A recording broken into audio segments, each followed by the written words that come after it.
Greg Sankey and the rest of the SEC are about to continue to run college football, and the Auburn Tigers will benefit every step of the way.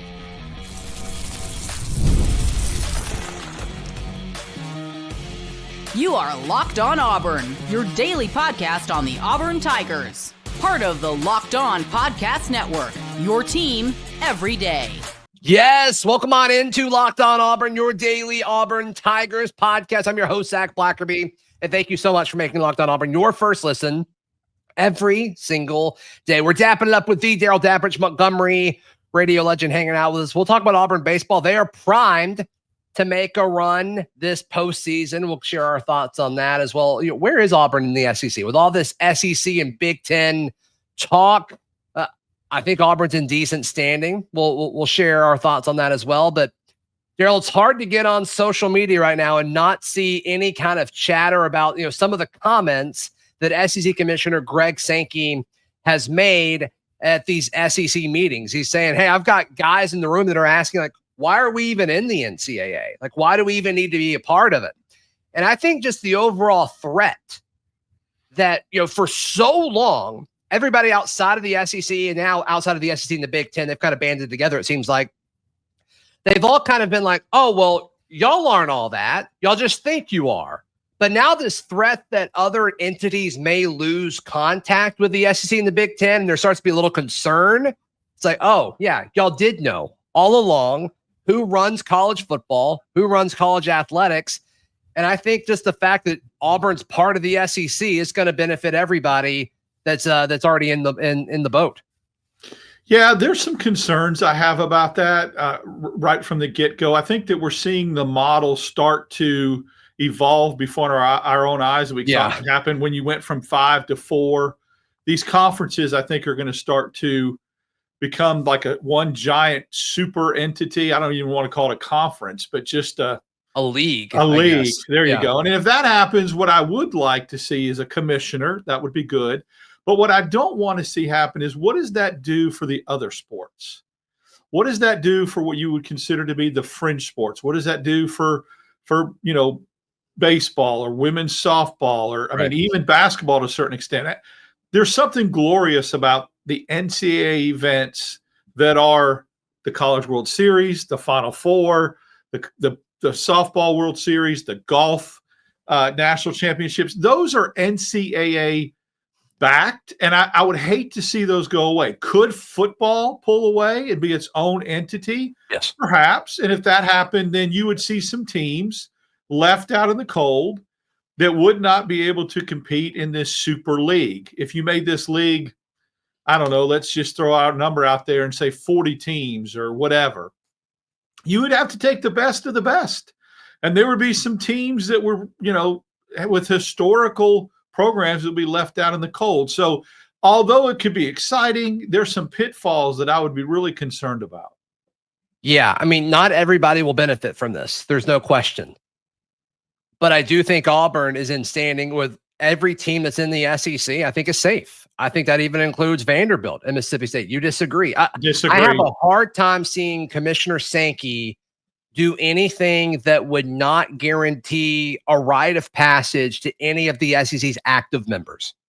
See, I don't think so. I think that if the Big Ten pushed back enough, and if this was a true partnership, there would be an argument for perhaps an Illinois or Indiana to go in over a Vanderbilt or a Mississippi State. I don't think they're safe. I could be wrong. I just don't think that they are automatically going to make the big boy cut. Yeah, I think every team in the SEC and the Big Ten would be safe in this next era of what could be coming for college athletics, or maybe even specifically football, to your point. But I mean, I guess you're right. Like, we don't know, but if I had to guess, like, the Big Ten wouldn't do anything without, Rutgers, coming along with them, like, because that's what you do as a commissioner, is you fight for your conference. You can't just fight for the top schools within it. It's kind of defeating the purpose, though, of having a super conference if you include schools like that, in my opinion.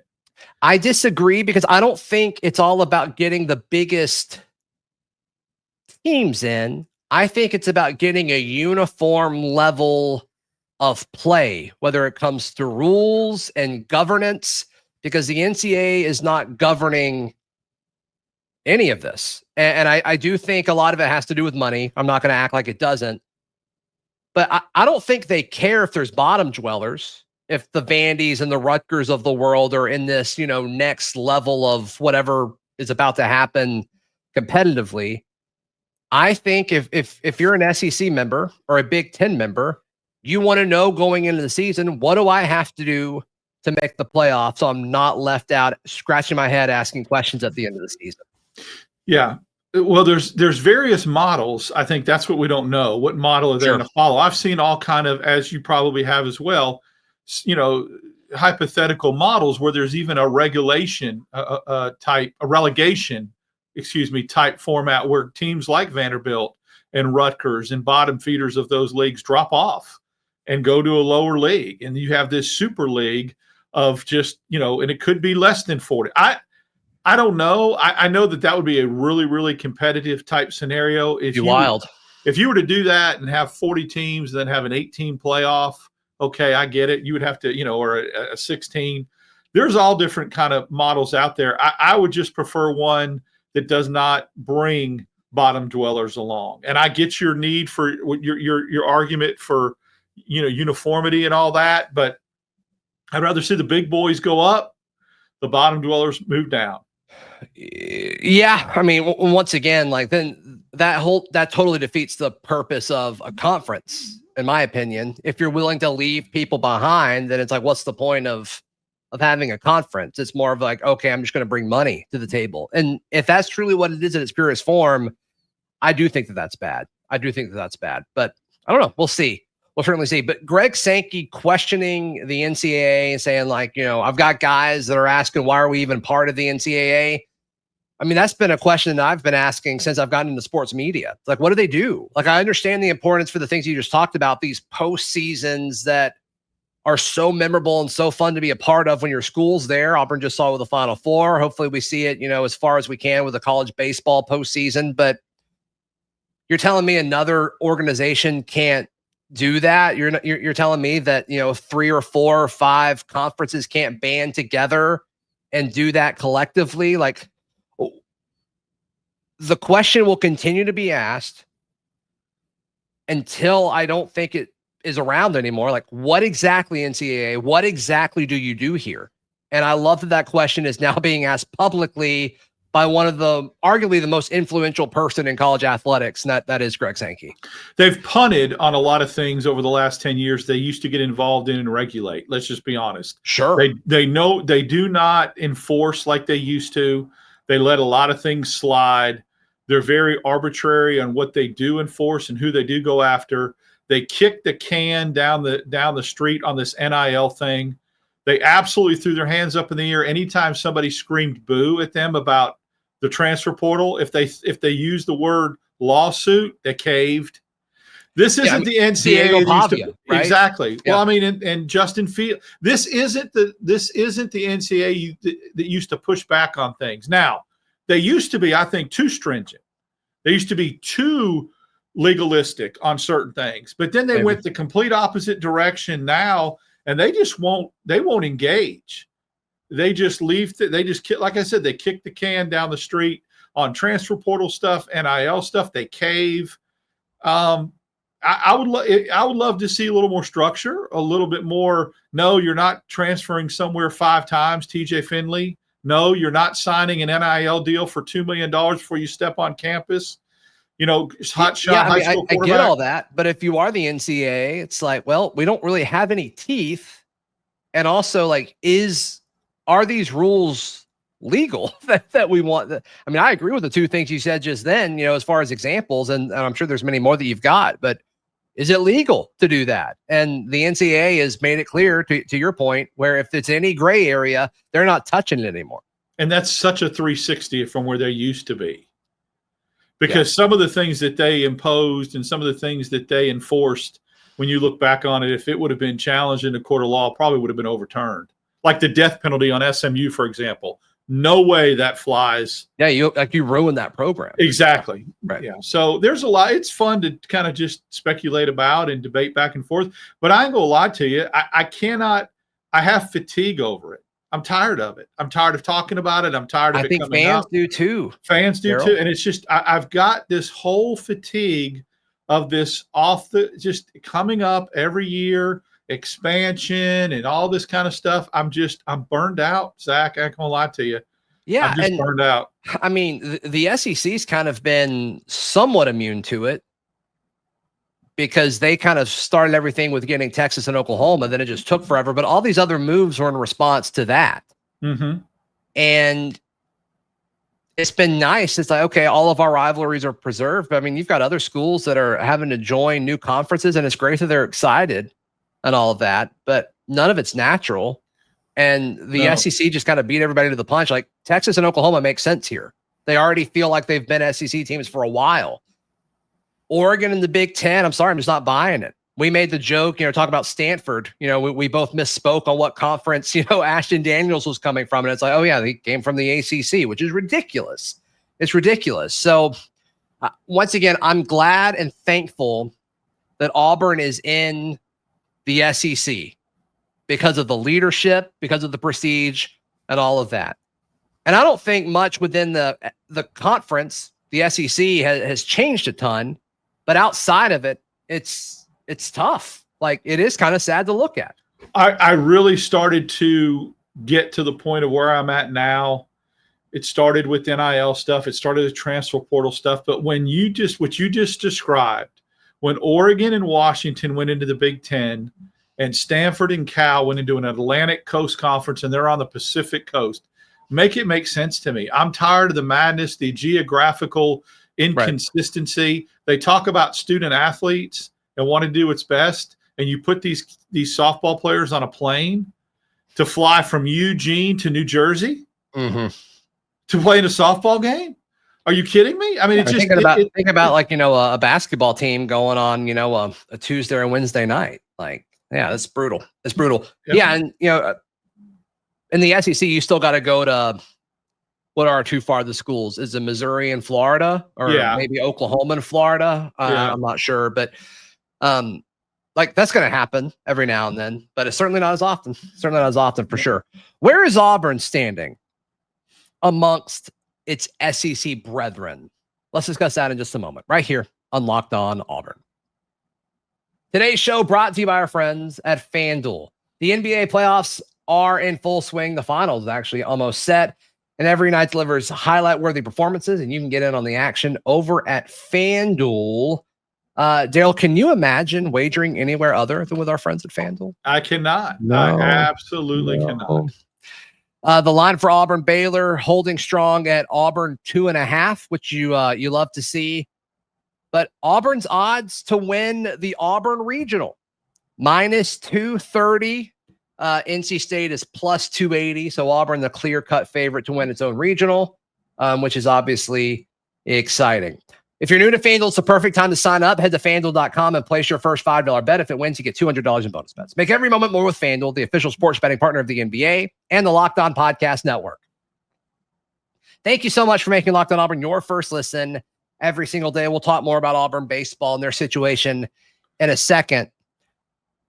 What's interesting to me, we talk about all these national preseason way too early rankings, and Auburn's up there. They're either in like the low 20s, and then some folks have them in the teens, which is exciting. It's exciting because there's people that have no interest in if Auburn succeeds or not, still looking at them saying like, yes, Auburn's a top 20 team. That's exciting. That's cool.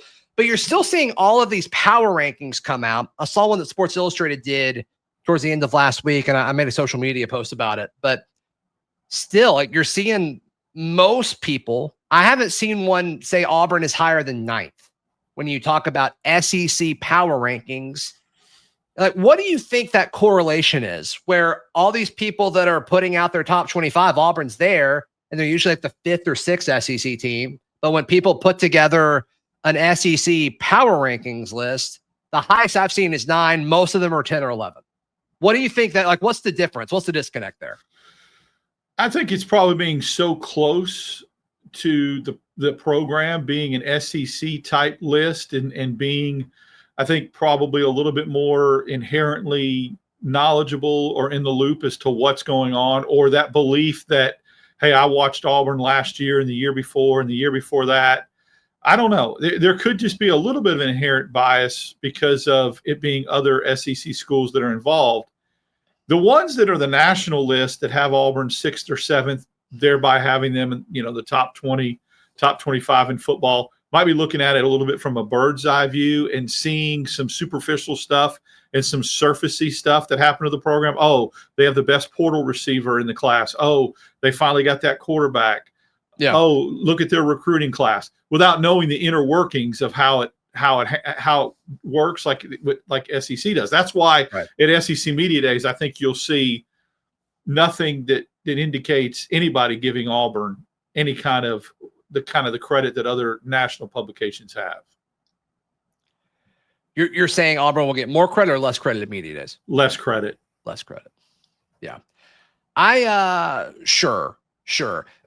We may see something that we saw towards the end of last offseason when people look at Auburn's schedule and they really start and sit down and say, like, okay, let's predict wins and losses, and say, like, oh, okay, like the schedule seems favorable for the Tigers if you can survive through Georgia. And some of that might depend on opinions of Kentucky and people's opinions of Vanderbilt and Arkansas and Missouri. Missouri is probably the more interesting one. I think people are going to differ more on Missouri than some of those others, but I still think Auburn will be favored in all of those games right now.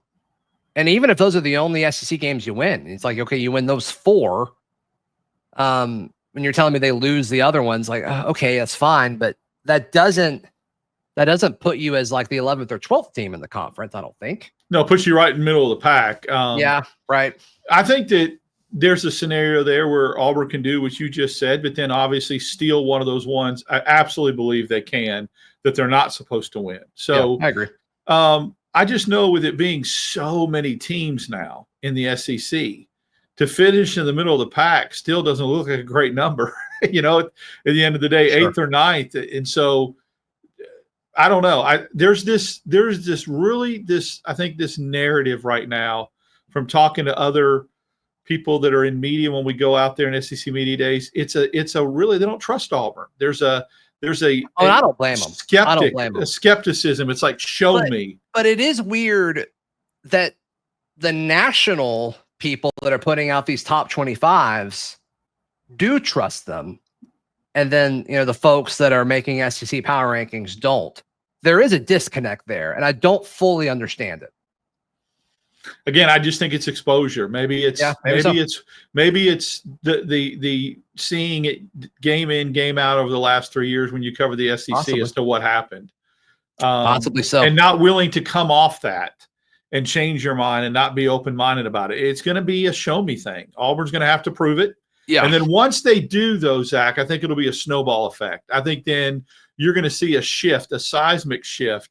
If Auburn wins 9 games this year, they will be the darlings going forward along with some of these other schools because I agree with recruiting classes and that type of thing. Yeah, Once if you win 2 of your first 3 road games, I think the buzz around Auburn gets pretty dramatic. Because look how it happened with Missouri. I mean, Missouri was terrible 3 years ago. They have one good year 2 years ago, and they became like media darlings. And Eli Drinkwitz became like the greatest thing. And, oh, yeah, Missouri's. And so they were like the hot thing for people. You're right. And they had dudes, man. Like they had 2 tackles that got drafted to the NFL. Brady Cook, I think, was a solid college quarterback. Luther Burton, I think, was one of the more underrated receivers in college football last year and in the NFL draft for that matter. They had some defensive guys leave too, including edge rushers, like important positions. And you don't just replace all that if you're Missouri. Georgia and Bama, Ohio State, Oregon, they do it all the time because they've done it with recruiting. Missouri isn't doing that. And they're doing well in the portal, but it's not, I don't think it's the same. We'll see if they're wrong. And maybe they nailed it with the Bo Prabula, the backup from Penn State, playing their quarterback position now. But yeah, I don't know. It's the fun part of the offseason where, there's a lot of different opinions. And It's hard to point at any of them and say, like, you're definitely wrong. So Auburn baseball, national seed. They tied their highest seeding ever, which is super, super exciting. And they are in a prime spot to make a run to Omaha. Let's touch on that next, right here on Locked On Auburn. The Auburn Regional consists, of course, of the Auburn Tigers, the NC State Wolfpack, the Stetson Hatters, and then the Central Connecticut Blue Devils, which I'm not going to lie, I've never heard of until this bracket dropped.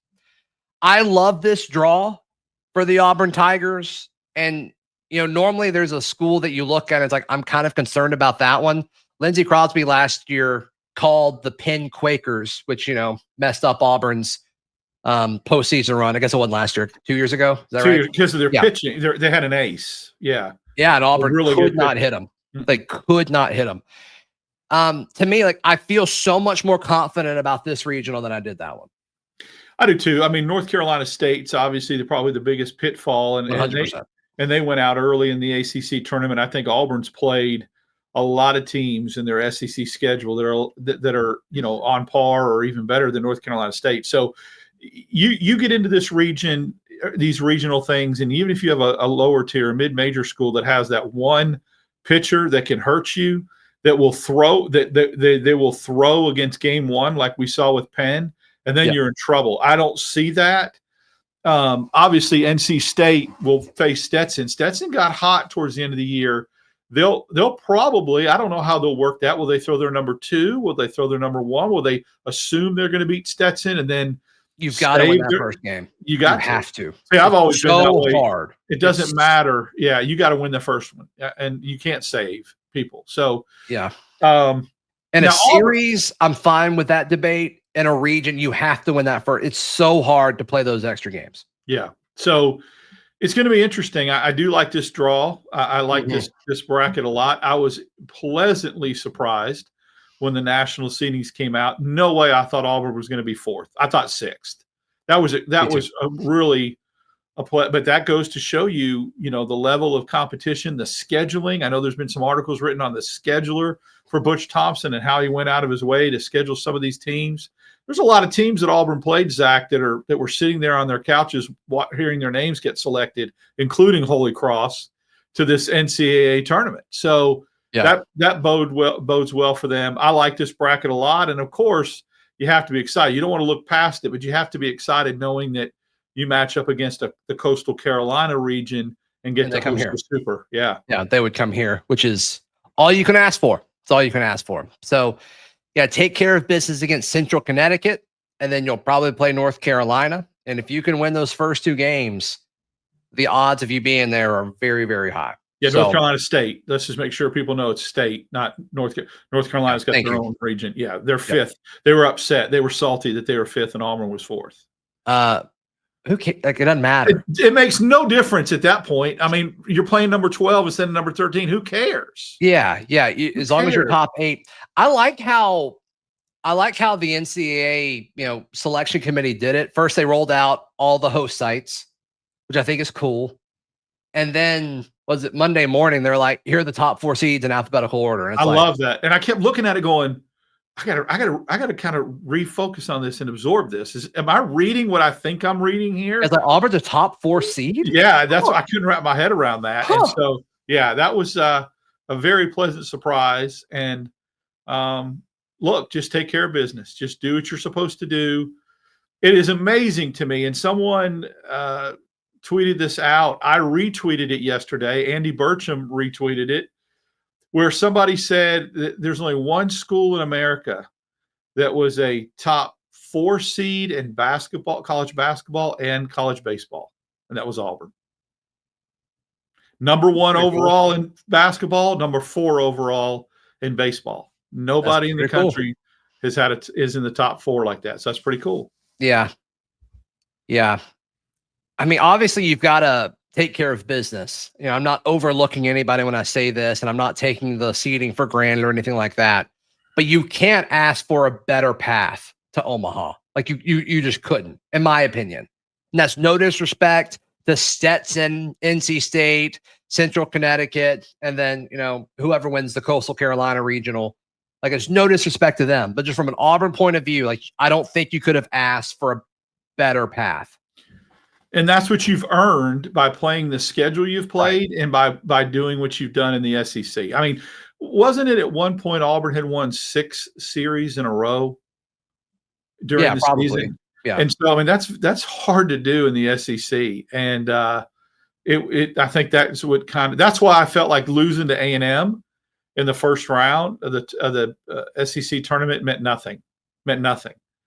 And it turned out to be true. I think that maybe some people got some upward mobility, like Ole Miss, from getting into the championship game, and Vanderbilt maybe by winning it, being the number 1 overall seed, which that would be a great concept if the basketball SEC tournament followed the same path and you had an opportunity to, better your position. And I don't think it does, but for maybe Auburn, just because they had more time. Could be. I've said that before. I think you just need a little more time. But I think in Auburn's situation, it did nothing.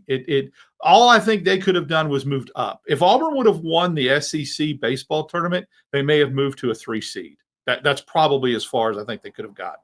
If they would have won it, you only think they would be a 3 seed? I do. I think that Texas, Arkansas slotting was already there. I just do. Maybe Vanderbilt falls behind Auburn to 4. If Auburn would have beat Vanderbilt, who knows? But I think they probably would have only got up to 3rd in the country. Yeah, I mean, I'm not going to push back on that a ton. Your strength of schedule would have gotten better somehow, and I assume your RPI would have possibly moved up, and which clearly is what they valued, which is great. Yeah. But all in all, yeah, I think they've got a good time, a good opportunity to win it. So we'll talk more about this regional over the course of the week for sure. Darrell Dapprich, how can people check out everything you've got going on? Follow me on X, Dap6410, Wednesdays and Fridays, normal regular appearances. Schedule's been a little bit different this week with you on Locked on Auburn, and then Sunday nights, get that Barncast fired up at 8:00. Let's go. Please like the video. Please subscribe. We'll see you next time. This has been Locked on Auburn.